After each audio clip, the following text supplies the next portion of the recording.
Voltamos com o encontro marcado.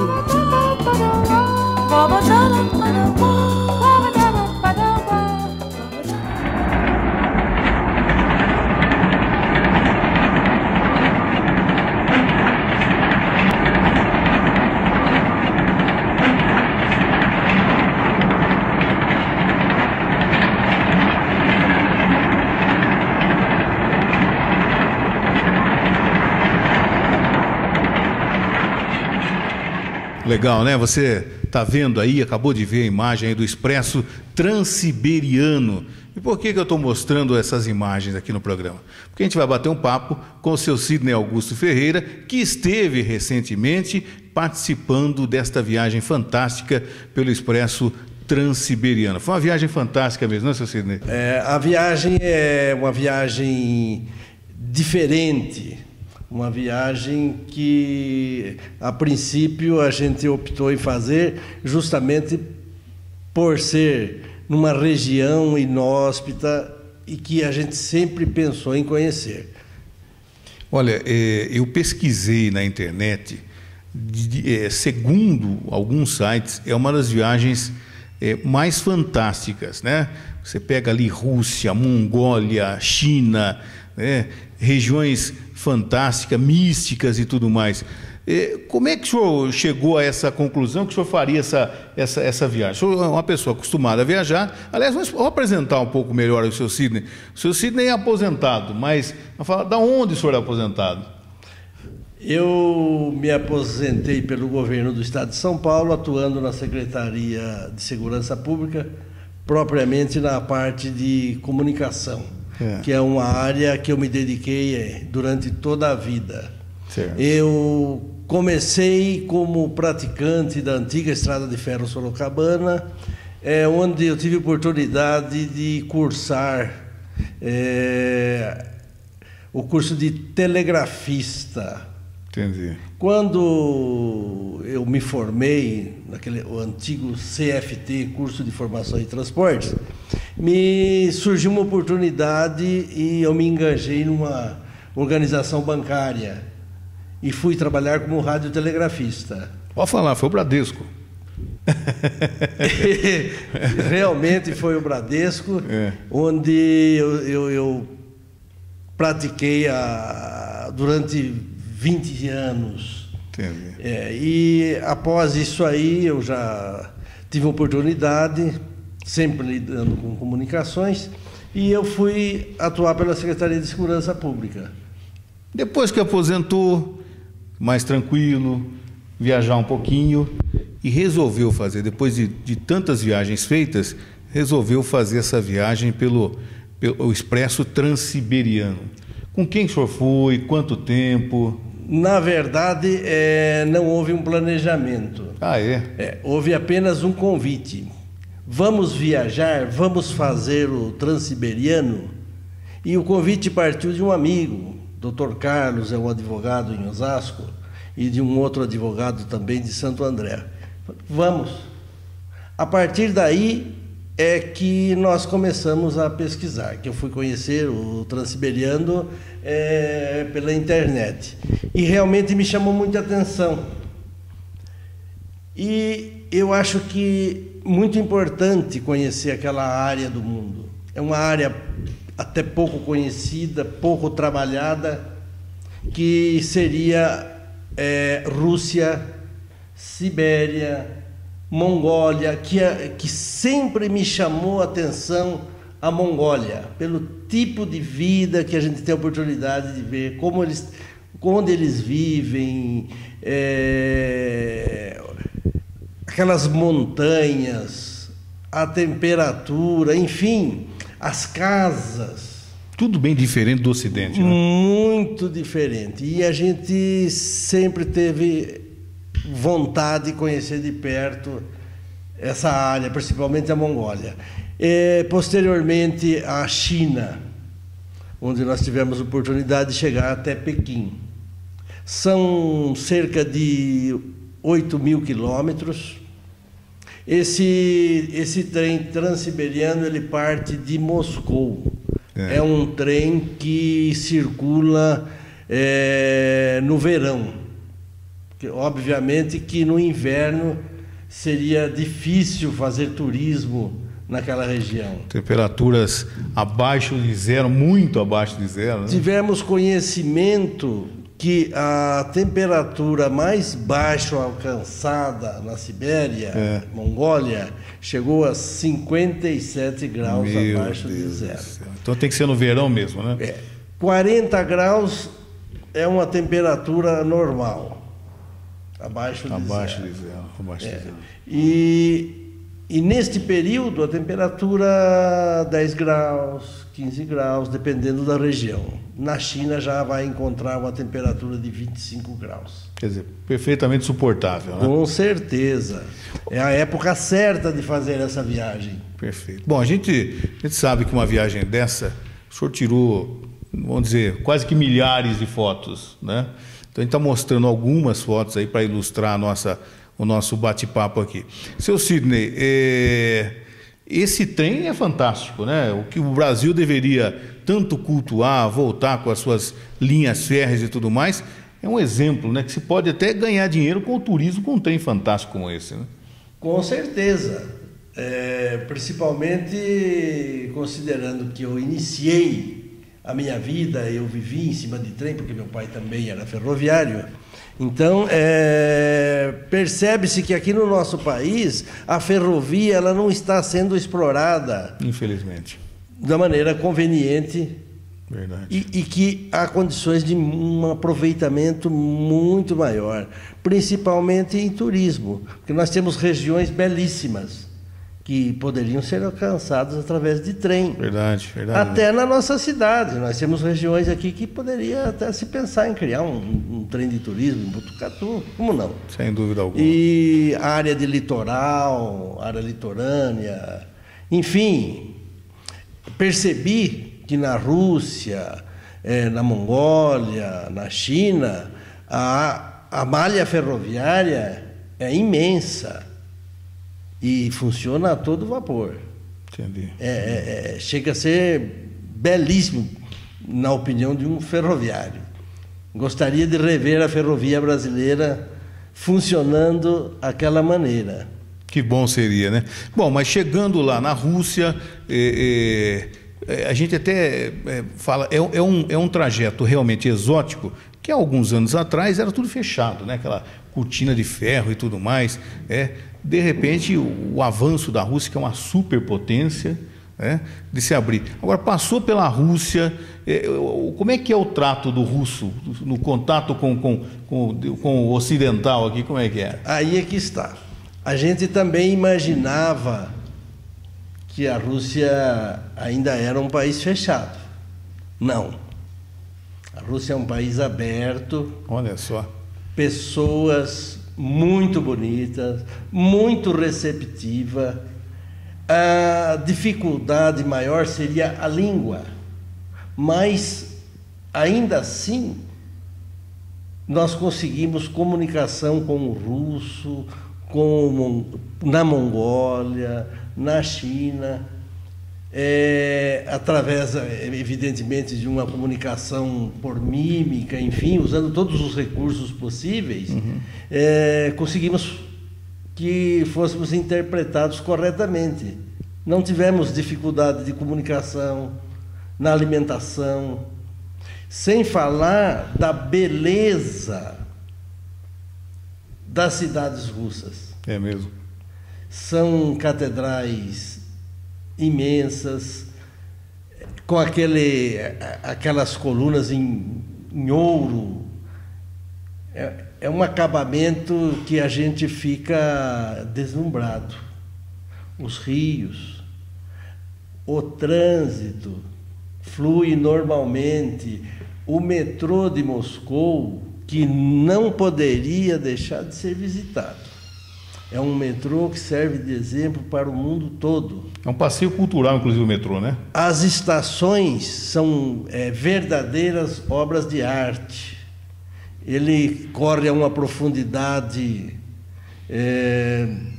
bem grande. Ele não está à flor da terra. É imensa a profundidade dos túneis do metrô. E as estações se interligam. E obras de arte, enfim, o acabamento é sensacional. Sem contar que eles possuem uma linha circular que interliga tudo isso. Enfim, é maravilhosa a linha de metrô. A gente não esquece, não. Que legal. Bom, porque nesse passeio pelo Transiberiano, vocês vão parando de quando em quando, descem e para algumas cidades, né? São Petersburgo foi uma delas na Rússia? São Petersburgo não faz parte do trajeto do Transiberiano. Mas como fomos à Rússia, não podemos deixar de visitar São Petersburgo, que é uma das cidades principais. Sem dúvida alguma. A cidade foi montada, foi criada em cima de ilhas. São centenas de ilhas, são canais, a Veneza, é uma Veneza russa. Que interessante. Os passeios são excelentes, as catedrais imensas, maravilhosas. Tivemos oportunidade de navegar até o Palácio de Verão, imenso, jardins imensos. Coisa maravilhosa, porque o russo ele usa muito o vermelho, porque vermelho quer dizer beleza, linda, e realmente é muito lindo aquilo lá. Eu gostei muito. Que legal. Saindo da Rússia, pegaram ali a Sibéria, que é uma região ainda russa, né? Sim. Mas assim, que até o pessoal que assistia os filmes de antigamente tinha aquela prisão siberiana, que era uma coisa impressionante, que impressionava, porque presos naquela temperatura baixíssima e tal, a Sibéria também é uma região fantástica. Pois bem, a gente embarca na estação de Moscou, esse Transiberiano parte, nós fazemos uma viagem de cerca de 11 horas. Nós viajamos. Lá na Rússia, o pôr do sol é um pouco tarde, é por volta de 22 horas. Então a gente aproveita bem a claridade. E você, nesse percurso, você tem assim uma visão imensa, aquilo é uma imensidão. E a paisagem é muito bela, muita floresta, planícies. Então você curte aquela paisagem e não enjoa, não é enjoativo. Decorrido essas 11 horas, chega-se a uma outra cidade. Aí você deixa o trem, toma um ônibus, percorre a cidade, vê os pontos turísticos, igrejas, rios, e na parte da tarde volta para o trem. Viaja mais 10, 11 horas, chega-se a outra cidade importante da Rússia. Lá você faz o mesmo tipo de passeio. Toma-se um ônibus, tem um ônibus esperando, esse ônibus leva você para todos os pontos de referência da cidade. E assim vai. Na Mongólia, que é o que mais me chamava a atenção, nós tivemos a oportunidade de ir até o Parque Nacional, onde existe uma colônia montada com aquelas casas típicas, né? Típicas de lona, mas que oferecem conforto, oferecem calor. E ali moram as famílias. Olha, são nômades. É aquilo que a gente costuma ver, os nômades. Eles não, dependendo da época do ano, eles se locomovem. E ali nós vimos lutas, nós vimos arco e flecha, nós vimos o cotidiano. Faz parte da cultura do mongol, né? Exatamente. Que interessante. Aquelas corridas a cavalo, aqueles cavalos baixinhos, os cavalos de uma estatura média. Enfim, o mongoliano vive livre no campo. E eles são receptivos também? Muito receptivo. Agora, nas cidades já se vê o modernismo. Da mesma forma que você vê aqueles prédios suntuosos, você encontra aquelas vilas de casas antigas, originais, todas com as suas pinturas a seu gosto, todas enfeitadas. Isso aí poderá ser visto em alguma foto.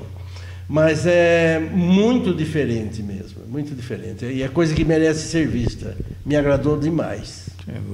E os mosteiros também? Mosteiros, praticamente todas as cidades têm seus mosteiros, suas igrejas, suas catedrais. É que a gente vislumbra, tem aquele prazer, mas a gente não consegue assimilar tudo. É tanta coisa em 15 dias que você não consegue assimilar. O tempo passa a ser curto, né? Agora que começa a passar um filme, realmente vale a pena o passeio. A gente fica imaginando, né, o pessoal que está acompanhando também o programa, o senhor falou, né?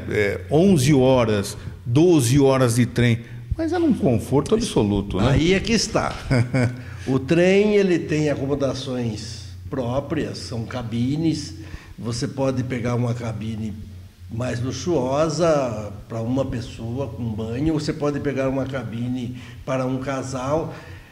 O trem possui carros de banho, onde tem uma série de chuveiros com água quente, água morna. No próprio carro, onde você tem a sua cabine, você tem banheiro. São 3 restaurantes muitíssimo bem montados. A comida que você, no cotidiano, durante a viagem, ela é diversificada, é uma comida fresca, recente, só que é base de cozidos, é da região. Entendi. Você encontra muita comida cozida. E todo dia sopa. Um caldo. Faz parte um caldo. Mas a alimentação é excelente. Você não sente saudade do feijão, não. Que interessante. Vale a pena. Bom, depois de toda essa... Chegar na China. É o final da viagem. Primeira impressão que você tem é aquela poluição.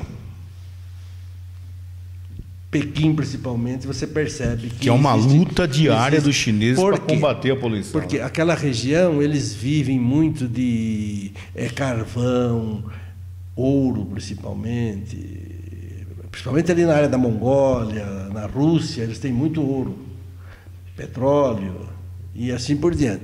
Mas na China você percebe que existe mesmo. Mas, por outro lado, cidade eterna, coisa maravilhosa.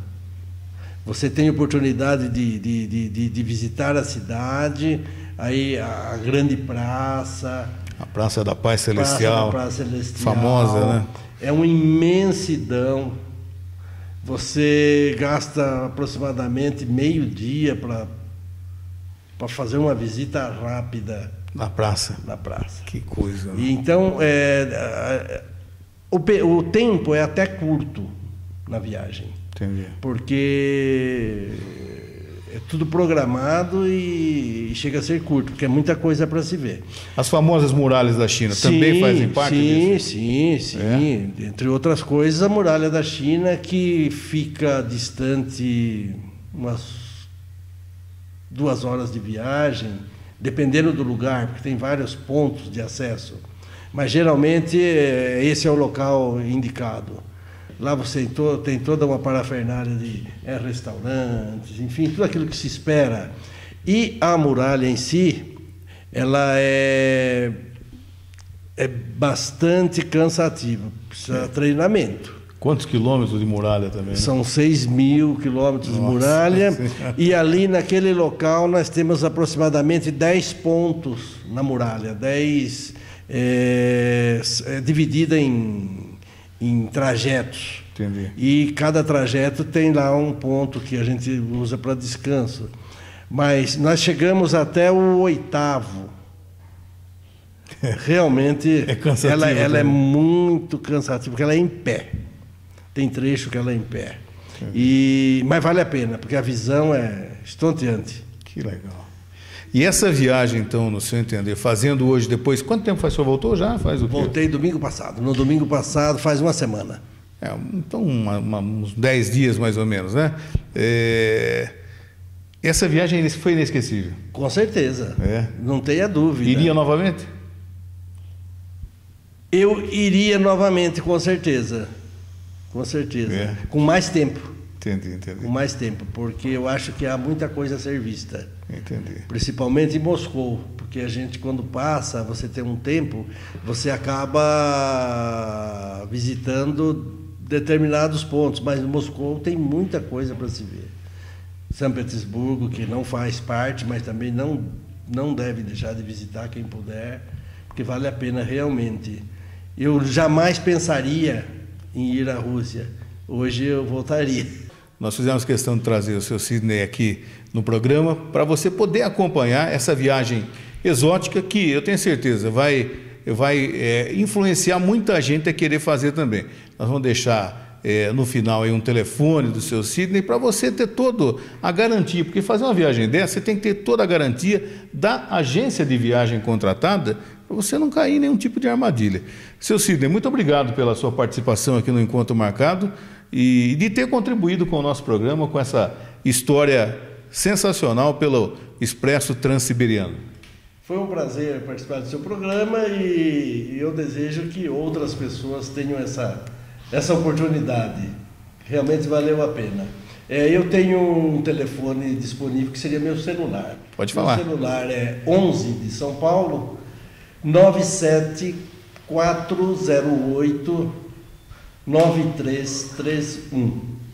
Tá certo. À disposição dos meus amigos botucatuenses. Muito obrigado. Nós vamos ao apoio cultural, já voltamos com a sequência do Encontro Marcado.